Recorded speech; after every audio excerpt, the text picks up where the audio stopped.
I wanted a bat cycle for Batgirl. I could not find one anywhere, so I decided to make my own using this model kit from Dragon Ball Z. This is Bulma's motorcycle, and I decided to repaint this and fix it up to look like a Batgirl cycle. So after pulling out all these packages that are in the box, this is the manual. This is what the actual motorcycle is supposed to look like. It's an olive green with all kinds of transforming parts. It's pretty cool, and the manual is pretty extensive, but it is simply to follow. It's got numbers and letters, and that's what I went by. So I decided to primer all of the green. It took me roughly 3 coats of primer per piece, and then I also primered the engine pieces so I could paint those.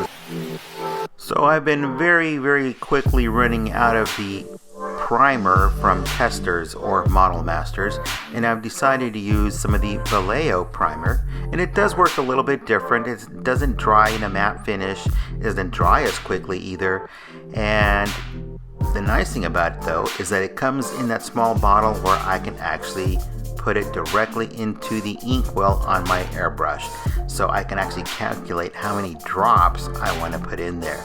And it's already thinned out, so it's definitely going to work directly with the airbrush. I don't have to add water to it to thin it down, or any mineral spirits, etc. It's ready to go straight out of the bottle. It's a little bit more expensive for the amount that you get, but I think I'm definitely going to keep working with this. Now, this is not a video about how to put models together. This is a customization video of how I customized this particular model. Now, as you can see, I am painting everything while it is still on the framework here, or the spruce. I did not remove it because I don't want to be holding each one individually. If you did have to do so, then you get yourself some clips to hold on to the pieces. The downside to that is you're going to have a lot of them standing up on some holder while they dry. It's best to just paint everything while they are still together on the spruce. Naturally, you'll have some little gaps of missing paint when you remove it from wherever it's being held, but if you've got some leftover paint, you can do small touch-ups. For the majority of the work though, it works really well. As you can tell, I used a lilac purple, and I used up to 3 coats per piece because I wanted a nice thick coat. I wanted that acrylic to really come through the color. So it turned out really well. I was pretty happy with it. Now, if you haven't considered getting an airbrush, I do recommend you think about it and consider it, because it does give you a whole different paint look. It's going to make those layers of paint go down easier, it's going to be easier to blend, and it's just going to give you a better transition of color when you've got different colors together. In this case, it gives you a nice, clean, factory finish. Now, once you've laid down the amount of layers of color, then you can go back in with a fine tip brush. I'm using a 00 here, actually a 000, and you just paint in the details that are going to be visible. Don't paint areas that are then going to be covered up and hidden away, only what's going to be visible. Now, once everything is completely painted exactly how you need to have it, start removing the pieces to assemble. Follow your instructions in your catalog, or your manual I should say, and then assemble the needed pieces for the portions you need to build. Once you've got all of that, then it's time to do some wiring. Our next step is then to plan out where we're going to put the wiring inside and contain it in the engine compartment. The nice thing about having a model is it's already taken apart for you. All you've got to do is figure out where you're going to drill those tiny little holes to run those wires. So I've gone ahead and I made a test of my wiring onto the module that I'm going to use. It's the flicker effects module from Briksmax, and I got this off of Amazon. So I then proceeded to make this small hole to thread the wire into the plate or the holder that's going to be holding the lens on the front of the motorcycle. It's a very small opening only big enough for that connector to go through, but not the actual LED diode. And then I connected it into the swivel holder that's going to be connected onto that front of the motorcycle. This is the supposed scanner. I put in a ice blue color LED inside. I perforated just the edge, and then I took an X-Acto knife and I cut that slot for the wire. The lens is going to cover that slot and keep the wire in place. And yes, I did glue these inside with the E6000 glue that dries clear, simply because I don't want that LED to be bouncing around in there. And as you can see, it works. It looks really, really cool. Now the one underneath in the seat, the tail light, that's a little Lego piece that I glued in there, and I did the same. I perforated the side, cut a slot on the edge to wire it through. And once you've got the wiring done, the module fits into the bottom. I glue it in, and I use the shorter wires to put everything together. Unfortunately, the longer one, the red one, I had to coil up several times. Everything's ready to go. Once it's put back together, it should look like this, and everything snaps in. There's no gluing here at all. This is a really, really nice model. This is what it would look like once it's fully put together. There's a few blemishes here and there, but that can be taken care of with a few touch-ups with that airbrush or with a standard brush. But this is what it looks like. Unfortunately, there's a few little details missing. Once I looked at the illustrations on the actual manual, I noticed that I was missing details such as, well, some of the weathering on the sheet metal. And that's what I had to go back and do. And we'll see that in just a moment.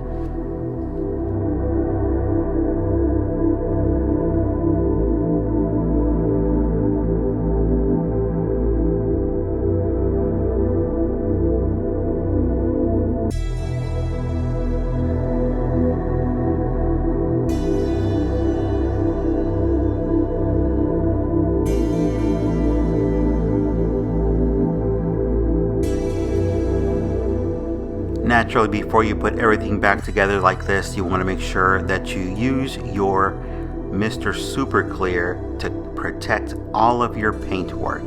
That way, if it does get wet, etc., you can clean it off and it's not going to damage your paint.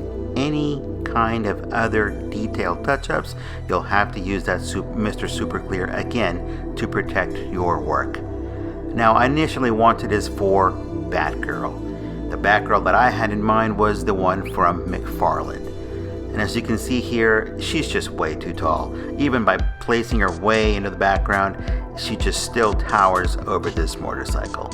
It was really meant for a 5-inch figure, like this Batgirl. And unfortunately, she's just not as poseable, but she looks better. So this is what it looks like in a standard studio light from my LED. It looks very nice. It looks like a clean, nice purple, but it's still too clean. It's too, well, it looks like a child's toy, but it looks pretty cool with all the details. So once we put all that weathering into the sheet metal, the rivets, etc., the shadowing, it looks that much nicer. I'll give you one last look at what it looks like without it. Without my hands all over it. I'll slow down the turntable here so you can get a nice good look at it. And as you can see, there's a lot of little detailed areas that could really benefit from that. Even though I painted in those rivets by hand, the little silver dots, which are the rivets, it's not going to be an issue because I'm going to be spraying it down with the same lilac color. I'm going to add 1 drop of black ink. It's going to darken it down, but because it'll be thin, that silver will still show through. So this is what we've got. 1 drop of black ink added to the lilac, directly added to the well. Now we're going to pull away all of the pieces that we need. And yeah, you gotta strip apart your motorcycle. The nice thing is that things aren't glued down. They just snap in. That's the really cool thing about this model. But yeah, I paid $60 for it, so it's not a cheap project, especially after adding the paint and adding all of the electronic components. So let's get started in doing some painting. And just remember that when you're now doing the painting with the airbrush on top of this work, we're now going to be going into fine detail. So if you want to switch out the head on the airbrush or the needle to go down to smaller sizing as far as detailing, this is the time to do so. If you've got a double action airbrush, it's even to your benefit because now you can control the air and the paint that comes out. So as you can see here, we're only going to hit in the areas that are going to be in shadow. So we only want to paint the shadow areas to begin with. And yeah, you can actually see these as the motorcycle is standing, or if you move into these parts, you'll see the unpainted areas, and those are the ones we want to take care of. So anything that you would consider in a shadow area, this is the time to paint it. And don't overdo it, you just want to change the tone slightly so that it gives the impression that it's got light coming from a specific direction causing a shadow. Alright, so we finally made it to the section that we want. We want to paint the edges and those rivets. Now you cannot paint this truly in one pass. You'll have to do layer upon layer to build up that color. And this is where your practice of painting small areas is really going to come in. If you need to, work on a piece of paper, print out some dots, and then go over them with a brush so you can get familiar with how that airbrush works at close proximity. In other words, the control of that double action airbrush by pushing down and pulling back for paint, that's what you want to do. Now, make sure that you only paint the edges. Now, I've taken the gun off of the molding that's on the actual fender or the front nose of the motorcycle. And as you can see here, only the edges are painted. I did not repaint the entire surface. So you almost have to just spray enough to catch only the edge of that spray onto the edge of the panel. Now here, this is what it looks like when you spray it in just on the edges. This is what it should look like. And you can take control of how much deeper color you want to have. Again, I'm using the same color, I just added a drop of black to that lilac color. And as you can see, I'm giving it as many passes as I need to create that transition. It was really difficult to show this on camera. But as you can see here, now I'm just painting in over the rivets. And very, very carefully. Now, if you see that no paint comes out, it is most likely that that needle is clogged. And you'll have to take off the cap and remove that dried paint off the needle. But this is what it should look like. You only want to stay within the edges that need that transition of wear and tear. Don't repaint the whole thing again. This is what it looks like once you put it back together. It looks pretty cool. Now when you add the last section to it, the little panel that swivels, and I did paint that hinge as you can see there, it totally changes. Now this is the panel that clips onto that hinge. Now this has a straight edge at the bottom that needs some shadowing. Again, very, very light passes, so we're only pulling back on that trigger very lightly so that we're building up our paint. And it's not going to happen on the first one, otherwise you're going to get runs coming down the panel. There it is, you see that? It looks like a natural shadowing or transition of color. Do that again to the opposite side. You can also do it to the bottom because it's showing you that it was hit by debris, etc. So you've got some wear and tear on the bottom of that panel. Go along all of the edges until you achieve this. This is what it should look like. It should be a clean, soft edge. You should not have any deep, hard edges, but it'll be a nice transition. And then again, on this panel, you've got some rivets. So go back in and go over the rivets. Now don't be surprised if you go off one edge or the other.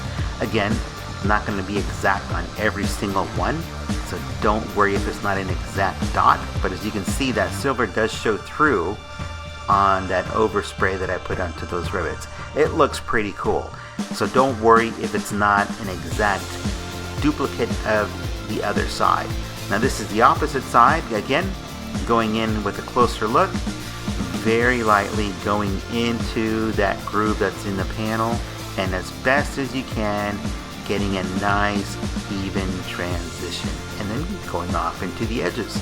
So once again, just repeating the same process that was done on the opposite side.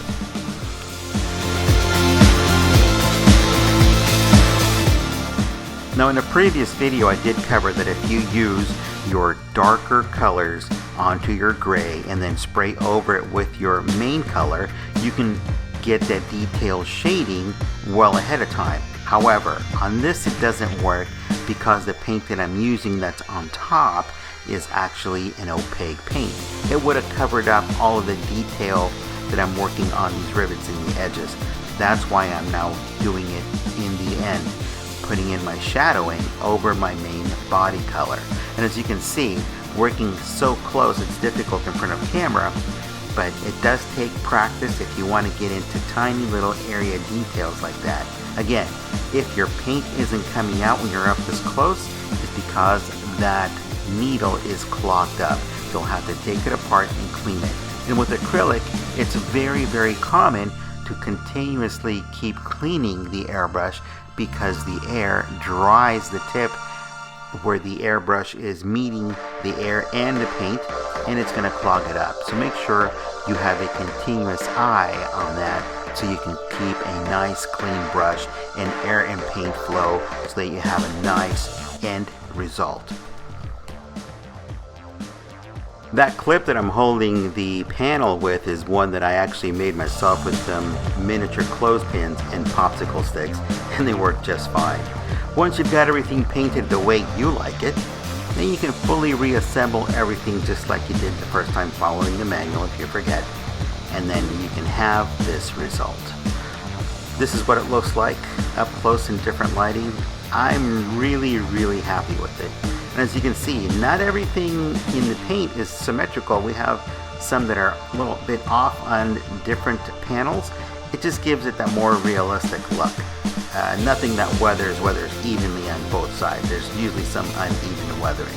So it has definitely a lot more character. I'm going to leave you now with some before and after video of that weathering that I did on that, and that way you can get a full sense of what the bike looks like. If you do decide to take on this project with this particular model to put together and paint and add to wiring, you're looking at about a total of 5 hours because you still have to prep it for paint, wait for it to dry, and then adding your wiring to it, and then putting everything together, and then going back in and doing the weathering. So it is going to take you some time, and it's not a 45-minute project. It is expensive. It's $60 for the bike, then your time for paint, and then your time to put in the wiring. The wiring components are probably another $30. So consider that in mind. But I'm going to leave you with some video here. And of course, if you like it, comment, subscribe, and don't forget to keep customizing.